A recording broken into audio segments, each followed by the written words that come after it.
In our first video, in our previous video, we were discussing about the promotional mix, the 4 elements of promotional mix. We had already discussed about publicity, about advertising, and about personal selling or salesmanship. Now, in this video, we will be discussing about the 4th element of promotional mix, which is sales promotion. Sales promotion, as we talk about, is basically an activity which involves communication, information, persuasion, and influencing the prospective and established customers to finally buy the product.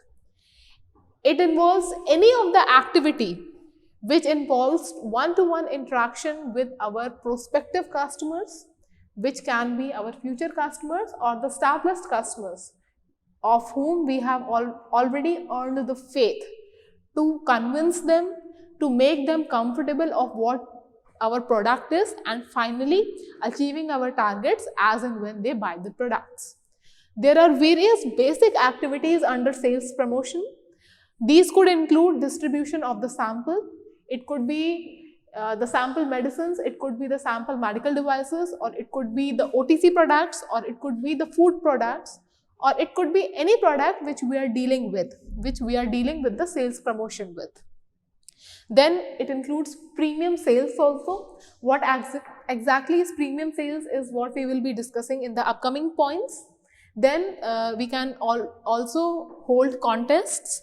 A very good example is the contest recently been scheduled by Britannia under the flagship of NSDC, where they will be asking the upcoming women entrepreneurs to have their own startup under the flagship of Britannia. So there could be different contests which can be holded up in sales promotion, where obviously the brand name and the brand value would be promoted.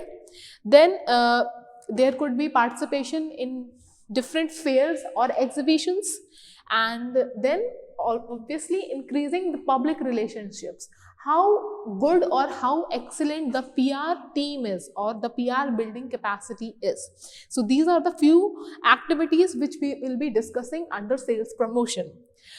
Before moving ahead with the techniques which we have in the sales promotion, I think firstly we should know about the principles or the basic foundation laydowns we have for sales promotion. So basically there are 8 principles which we have in sales promotion on which ethical sales depends, because ethics is very much important when we talk about life-saving medicines, when we talk about pharmaceutical marketing and pharmaceutical sales promotion.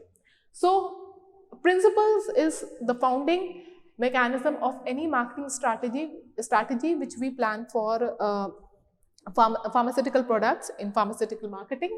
So the first principle we have in sales promotion is to encourage the customers to purchase the products or to patronize the services on a fair note.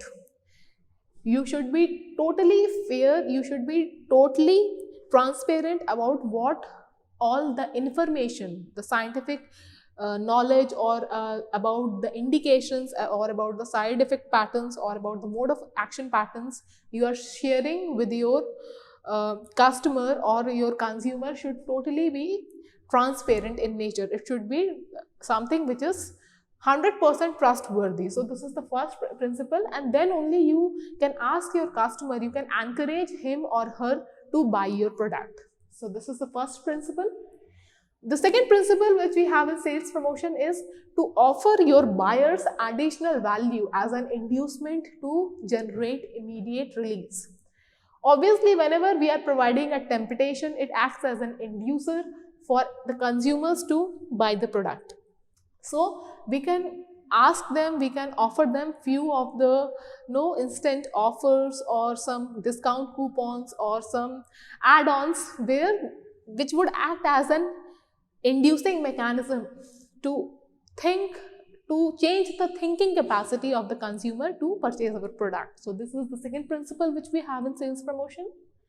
In the third principle, which is to shift the buyer's loyalty to own product and away from the competitors. This is the basic principle which we have in sales promotion. You have to make sure that the customer is loyal to your product only, because he would be having n number of products where he can go to. But what are the qualities or what are the good points you have in your product which asks the buyer to come to you and purchase your product? So there should always be a shifting mechanism to focus upon by the PR team or by the sales promotion team, which asks all the customers to come to your product to buy it. The fourth point which we have in principle of sales promotion is to encourage the retailers or the resellers to stock your product and to sell more of own product as against the competitor. Now this is a very important point. If we go to a general pharmacy and if I ask for a simple levocetirizine molecule, then the pharmacist can provide me with n number of brands of levocetirizine. Now it is the thinking capacity of the pharmacist that which specific brand he is going to give it to me, because I am a layman, I don't know. Or it could be any other OTC product also, if I'm not talking about in prescription product. So you should be keeping the retailers or the resellers also in complete faith, where they would be selling your product only as compared to the other competitor products which are lying on the pharmacy desk. So this is a very important principle which we have in sales promotion. The fifth point which we have is to leverage reduction on price to sell out the old stock and introduce or display the new ones. Always there should not be any holding up of the stocks, because whenever we talk about medicines, they come with a deadline with an expiry date of either 2 years or 3 years, not more than that. So whenever the stocks are going to expire, it's better to drain them off by providing any of the discounted prices or reduction in the prices or any other promotional activities, because better to sell the products than to get it wasted through expiry.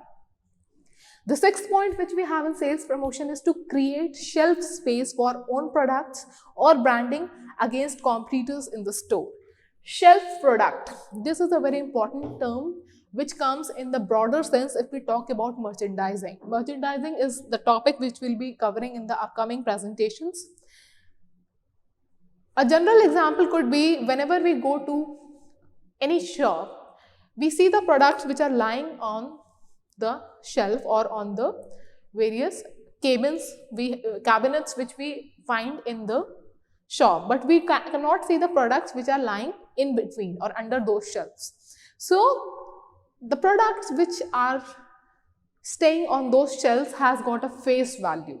You can or a layman can have a look upon those products, and then he can get a look that yeah, these are the products. If they are having a face value, then definitely they would be having a good quality also, and we can go ahead with buying that product. So this is a basic technique which we find in the concept called merchandising, which is again a principle which we find in sales promotion.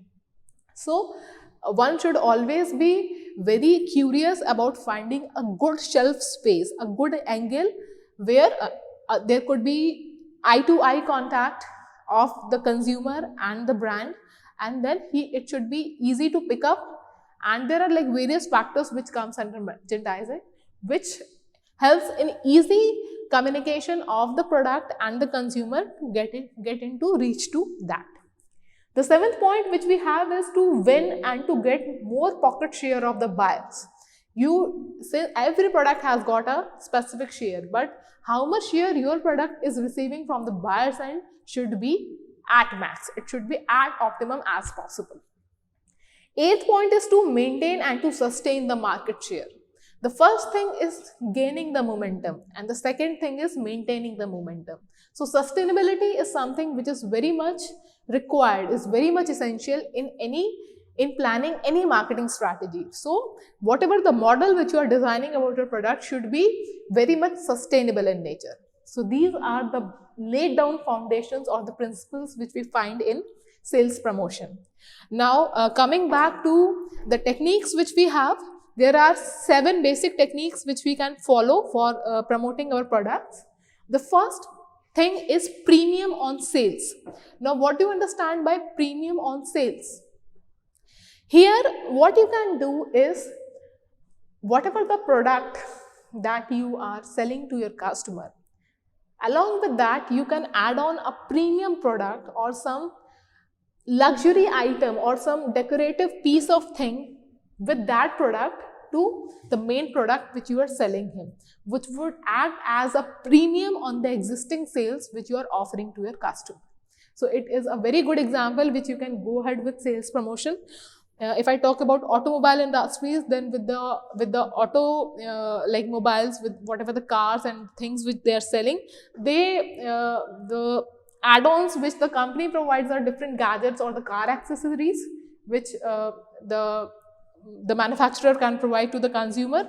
Or in pharmacy, a good example could be, if I talk about pediatricians, then the company can provide various toys having the name of the or the logo of the product to the pediatrician's clinic, where a kid or whatever the patients who are coming, the pediatrics, I'm so sorry, who are coming up can play with it. So these are the basic examples which we have, which can quote for premium on sales part.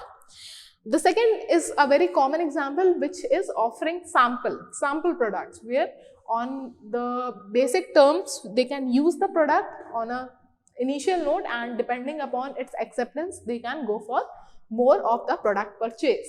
Third are holding various contests, as I have previously provided you the example of Britannia. Fourth is providing discount coupons. Offering discount is a very good example of sales promotion, where a specific percentage of discount can be provided on the product depending upon its selling strategy. Fifth point is price offs. A 50% to 60% price offs on the initial MRP can be planned as per the marketing strategy.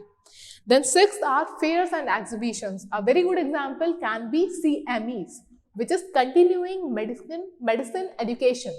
Here, the pharmaceutical companies set up different stalls in the doctor's premises or in the hospital premises, or in the different national or the international conferences where the doctors can have a direct reach about your product, and you can detail them about what the product qualities you have. And fairs and exhibitions can be a very good platform where the product or the product portfolio can be promoted to the customer's end. The seventh point here is PR, which is public relations. Now, public relations is something which do not give you immediate results, but it is something which provides you a long-lasting background.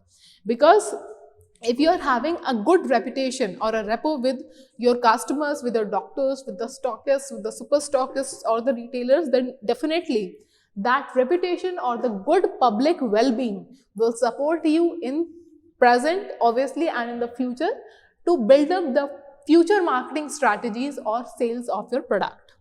So, sales promotion, the fourth element of promotional mix, definitely holds a great value, be it any other marketing domain or pharmaceutical marketing domain.